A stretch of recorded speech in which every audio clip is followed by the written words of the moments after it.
కూటమిలో పూర్తి స్థాయిలో పొరుగు ధర్మాన్ని పాటిస్తుండే party Janasena party. No doubt about that.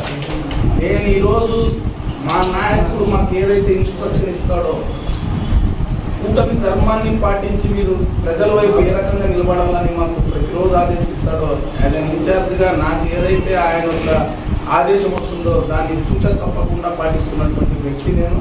అలాగే మా జన సైనికులు వీరందరూ. ఇక్కడ చాలామందికి ఏమొస్తా ఉంది, వాస్తవంగా మనం అవునన్నా కాదన్నా నేను కూడా ఇన్ని రోజులు మౌనం పాటించింది వాస్తవమే.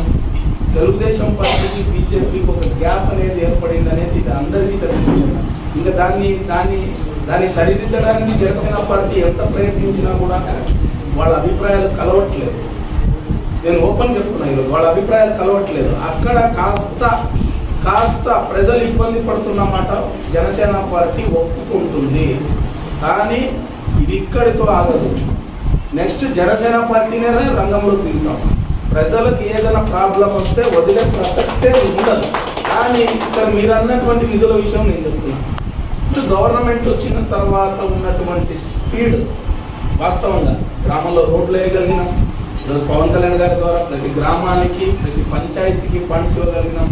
అలాగే గోకులం షెడ్లు కూడా గతంలో శాంక్షన్ కానీ